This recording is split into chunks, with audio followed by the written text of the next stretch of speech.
വിശ്വനാഥ് അർലേക്കർ കേരള ഗവർണറായി ഉടൻ സത്യപ്രതിജ്ഞ ചെയ്ത് അധികാരമേൽക്കും. രാജേന്ദ്ര അർലേക്കർ രാജ്ഭവനിലെ വേദിയിലേക്ക് എത്തുന്ന ദൃശ്യങ്ങളാണ് നമുക്ക് കാണാൻ കഴിയുന്നത്.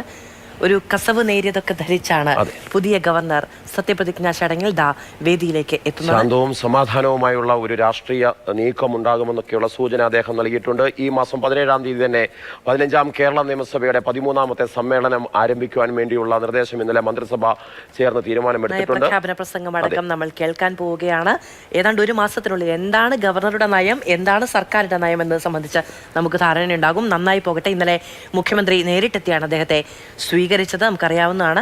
ആരിഫ് മുഹമ്മദ് ഖാൻ പോകുമ്പോൾ ഔദ്യോഗികമായ ഒരു യാത്രാ അയപ്പ് ചടങ്ങ് പോലും ഉണ്ടായിരുന്നില്ല. എന്നാൽ രാജേന്ദ്ര അർലേക്കറെ സ്വീകരിക്കാൻ വേണ്ടി കൃത്യമായ പ്രോട്ടോകോൾ അനുസരിച്ചുകൊണ്ട് മുഖ്യമന്ത്രി ഉൾപ്പെടെയുള്ളവർ എത്തിയിരുന്നു. ഗോവയിൽ നമുക്കറിയാം ന്യൂനപക്ഷങ്ങളുമായൊക്കെ വളരെ നല്ല ബന്ധം പുലർത്തിയ ആളാണ് രാജേന്ദ്ര അർലേക്കർ. അതുകൊണ്ട് തന്നെ കേരളത്തിലും അത്തരമൊരു നീക്കം പ്രതീക്ഷിക്കാം. സത്യപ്രതിജ്ഞാ ചടങ്ങുകൾ ആരംഭിക്കുന്നു.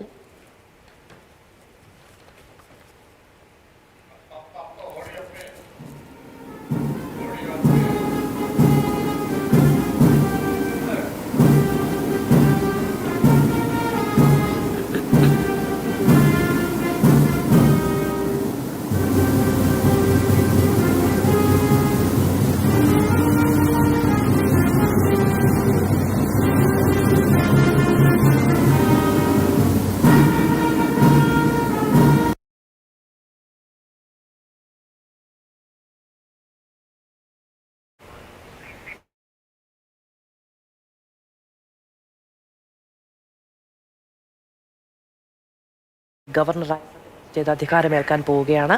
അദ്ദേഹം 1980 മുതൽ BJPയുടെ രാഷ്ട്രീയ രംഗത്ത് സജീവമായ ആളാണ്. സതേൺ ഗോവയുടെ BJP സംസ്ഥാന അധ്യക്ഷനായി അദ്ദേഹം പ്രവർത്തിച്ചിട്ടുണ്ട്.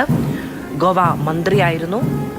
ദീർഘനാളത്തെ സജീവ രാഷ്ട്രീയ പ്രവർത്തന ജീവിതത്തിന് ശേഷം അദ്ദേഹം ഹിമാചലിൽ നിന്നാണ് ബീഹാറിൽ നിന്നാണ്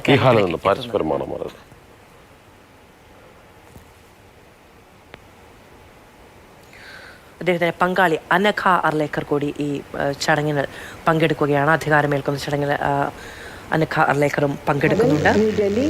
This 24th day of December in the year 2024, 3rd Pausha 1946, Sri Rajendra Vishwanath Arlekar to be the Governor of Kerala with effect from the date he assumes charge of his office.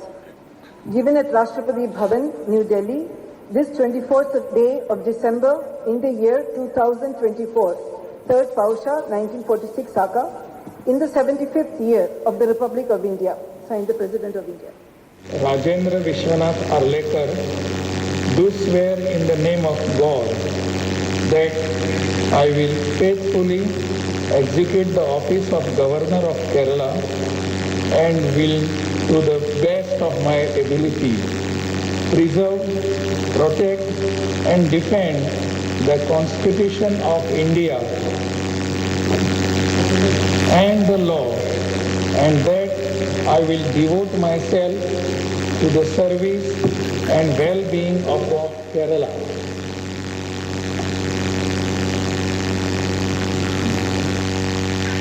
Rajendra Arlekar സംസ്ഥാനത്തിന്റെ ഗവർണറായി അധികാരമേറ്റെടുത്തിരിക്കുന്നു. മുഖ്യമന്ത്രി അദ്ദേഹത്തെ അഭിവാദ്യം ചെയ്യുന്നു.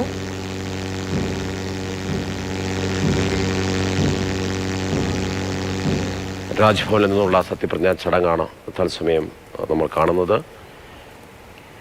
ഗവർണറുടെ സത്യപ്രതിജ്ഞാ ചടങ്ങ് വളരെ ഒരു ചെറിയ ചടങ്ങാണ് അവിടെ നടക്കുക. ചീഫ് ജസ്റ്റിസ് അദ്ദേഹത്തിന് സത്യവാചകം ചൊല്ലി തുടങ്ങുന്നു. അദ്ദേഹത്തിന് മുമ്പിൽ രാജേന്ദ്ര വിശ്വനാഥ് അർലേക്കർ BJPയുടെ തലയെടുപ്പുള്ള നേതാവായിരുന്നു. ഗോവയിൽ അദ്ദേഹം BJPയുടെ സതേൺ ഗോവയുടെ സംസ്ഥാന അധ്യക്ഷനായിരുന്നു. BJPയുടെ മുഖ്യമന്ത്രി സ്ഥാനത്ത് ഗോവ മുഖ്യമന്ത്രി സ്ഥാനത്തേക്ക് തന്നെ ഒരു ഘട്ടത്തിൽ പരിഗണിക്കപ്പെട്ട നേതാവാണ്. മനോഹർ പരീക്കർ കേന്ദ്രമന്ത്രിയായപ്പോൾ അദ്ദേഹത്തിനടുത്ത് മുഖ്യമന്ത്രിയായി പരിഗണിച്ചിരുന്നു. പിന്നീട് അത് പർസേക്കർ മുഖ്യമന്ത്രിയായി അധികാരമേൽക്കുകയായിരുന്നു. സ്വാഭാവികമായിട്ട് കേന്ദ്ര സംസ്ഥാന സർക്കാരുകൾ വലിയ തർക്കങ്ങളൊക്കെ നിൽക്കുന്ന ഒരു സാഹചര്യത്തിൽ തന്നെ അത്തരം തർക്കങ്ങൾക്കെല്ലാം ഒരു മഞ്ഞുരുക്കൽ എന്ന രീതിയിൽ തന്നെ ആയിരിക്കാം ഒരു പക്ഷേ ന്യൂനപക്ഷങ്ങളോട് വളരെ ഉദാര സമീപനം സ്വീകരിച്ചിട്ടുള്ള അല്ലെങ്കിൽ നല്ല ബന്ധം സൂക്ഷിക്കുന്ന രാജേന്ദ്ര വിശ്വനാഥ് അർലേക്കറെ രാജ്ഭവനിലേക്ക് BJP നേതൃത്വം എത്തിക്കുന്നത്. കഴിഞ്ഞ ആരിഫ് മുഹമ്മദ് ഖാന്റെ കാലം മുഴുവനും രാജ്ഭവനും സംസ്ഥാന സർക്കാരും മുഖാമുഖം നിൽക്കുന്ന രാഷ്ട്രീയ പരിസരമുണ്ടായിരുന്നു എന്നുള്ളത്. അതായത് സാധാരണഗതിയിൽ ഗവർണർ എന്തെങ്കിലും തരത്തിലുള്ള അഭിപ്രായമോ എന്തെങ്കിലും തരത്തിലുള്ള അറിയിപ്പുകളോ സംസ്ഥാനത്തിന് നൽകേണ്ടതുണ്ടെങ്കിൽ ഒരു പത്രക്കുറിപ്പായി മാത്രം രാജ്ഭവനിൽ നിന്ന് പുറത്തു വരുന്ന ദീർഘകാലത്തെ ശീലങ്ങളെ അപ്പാടെ അട്ടിമറിച്ചുകൊണ്ട് ഒരു വാർത്തയുടെ കേന്ദ്രമായി എപ്പോൾ വാർത്താ സമ്മേളനം നടത്തും, എപ്പോൾ മുഖ്യമന്ത്രിയെ കാണും എന്നതടക്കമുള്ള കാര്യങ്ങളൊക്കെ പരസ്യമായി പ്രഖ്യാപിച്ചുകൊണ്ട് ഒരു ഘട്ടത്തിൽ തെരുവിലിറങ്ങി നിന്നുള്ള പ്രതിഷേധത്തിന് വരെ ഗവർണർ തയ്യാറാകുന്ന കാഴ്ച ഇപ്പോൾ രാജ്ഭവനിൽ നിന്ന് തത്സമയം ചേരുന്നുണ്ട്. അമൽ, ഇതാ കേരള ഗവർണറായി രാജേന്ദ്ര വിശ്വനാഥ് അർലേക്കർ ചുമതല ഏറ്റെടുത്തിരിക്കുന്നു. അദ്ദേഹത്തിനുള്ള സ്വീകരണമാണ് ഇപ്പോൾ നമ്മൾ കണ്ടുകൊണ്ടിരിക്കുന്നത്. രാഷ്ട്രീയമായിട്ട് സ്വാഭാവികമായും കേന്ദ്ര സംസ്ഥാന സർക്കാരുകൾ തമ്മിലുള്ള ഒരു ബന്ധത്തെയൊക്കെ ഊഷ്മളമാക്കുവാനാണോ അതോ മുൻ ഗവർണറെ പോലെ ഒരു സംഘർഷത്തിന്റെ പാതയിലേക്കായിരിക്കുമോ പോവുക? എന്താണ് ഇതിൻ്റെ അകത്തുള്ള ഒരു രാഷ്ട്രീയമായ സമീപനം? സമീപകാലത്തൊന്നും കേരള രാഷ്ട്രീയം കണ്ടിട്ടില്ലാത്ത വിധത്തിലുള്ള ഏറ്റുമുട്ടലായിരുന്നു കഴിഞ്ഞ ഗവർണറുടെ കാലയളവിൽ മുഴുവൻ നമ്മൾ കണ്ടത്. പൊതുനിരത്തിലടക്കം ഇറങ്ങി പ്രതിഷേധിക്കുന്ന ഒരു ഗവർണറെ നമ്മൾ സമീപകാലത്തൊന്നും കണ്ടിട്ടില്ല. അങ്ങനത്തെ പ്രതിഷേധം വരെ ഉണ്ടായി. അതിനുശേഷമാണ് ഇപ്പോൾ രാജേന്ദ്ര വിശ്വാസ് അർലേക്കർ കേരള ഗവർണറായി ചുമതലയേൽക്കുന്നത്. വലിയ പ്രതീക്ഷയോടുകൂടി തന്നെയാണ് സംസ്ഥാന സർക്കാർ ഈ രാജേന്ദ്ര അർലേക്കറുടെ വരവിനെ കാണുന്നത് എന്ന കാര്യത്തിൽ സംശയം വേണ്ട. അത് രാജ്ഭവനിൽ നിന്നും മടങ്ങുമ്പോൾ സാധാരണ നിലയിൽ ഉണ്ടാകുന്ന ഒരു യാത്രയയപ്പ് ചടങ്ങ് പോലും ഉണ്ടായിരുന്നില്ല ഇവിടെ നിന്നും ആരിഫ് മുഹമ്മദ് ഖാൻ മടങ്ങിയപ്പോൾ. പക്ഷേ സ്വീകരണത്തിന്റെ കാര്യത്തിൽ അങ്ങനെ ആയിരുന്നില്ല. രാജേന്ദ്ര അർലേക്കർ വന്നിറങ്ങിയപ്പോൾ തന്നെ മുഖ്യമന്ത്രി ഇന്നലെ വാർത്താ സമ്മേളനം നടത്തി വേഗത്തിൽ അവസാനിപ്പിക്കണം, എനിക്ക് പോകണം, ഗവർണറെ സ്വീകരിക്കാൻ പോകണം എന്ന് പറഞ്ഞ് വളരെ പ്രതീക്ഷയോടുകൂടിയാണ് മുഖ്യമന്ത്രി ഇവിടെ നിന്നും പോയത്. അതിനാൽ തന്നെ ഒരു ഏറ്റുമുട്ടൽ സംസ്ഥാന സർക്കാരിന്റെ അവസാനത്തെ 2 വർഷമാണ്. ആ 2 വർഷത്തിൽ ഒരു കാരണവശാലും ഇനിയും ഈ കഴിഞ്ഞ ഗവർണറുടെ സ്ഥിതിയിലേതുപോലെ സർക്കാരിനെ പ്രതിസന്ധിയിലാക്കി മുന്നോട്ട് പോകേണ്ടതില്ല എന്നൊരു തീരുമാനത്തിന്റെ കൂടി അടിസ്ഥാനത്തിലാണ് ഈ പുതിയ ഗവർണറുടെ വരവ് എന്നുള്ളതാണ് വിലയിരുത്തപ്പെടുന്നത്. അങ്ങനെയാണ് എങ്കിൽ സുഗമമായി കാര്യങ്ങൾ മുന്നോട്ട് പോകുമെന്നുള്ളത് സംസ്ഥാന സർക്കാരും പ്രതീക്ഷിക്കുകയാണ്. പ്രത്യേകിച്ചും സർവകലാശാല വിഷയങ്ങളിലടക്കം മുൻ ഗവർണറുടെ നിലപാട് സംസ്ഥാന സർക്കാരിനെ വലിയ തോതിൽ പ്രതിസന്ധിയിലാക്കിയിരുന്നു. അങ്ങനെ ഒരു പ്രതിസന്ധി ഘട്ടത്തിലൂടെ ഇനിയും കടന്നു പോകേണ്ടി വരില്ല എന്നുള്ളതാണ് സർക്കാർ പ്രതീക്ഷിക്കുന്നത്. അതിന്റെ അടിസ്ഥാനത്തിലാണ് ബീഹാർ, ഹിമാചൽ തുടങ്ങിയ സംസ്ഥാനങ്ങളിൽ അദ്ദേഹം ഗവർണർ ആയിരുന്ന കാലമുണ്ട്. ആ കാലത്തെ അദ്ദേഹത്തിന്റെ ഒരു രാഷ്ട്രീയ സമീപന രീതി അർലേക്കർ എന്താണ് എന്നുള്ളത് കേരളത്തിന് പറഞ്ഞു നൽകുന്നുണ്ടോ?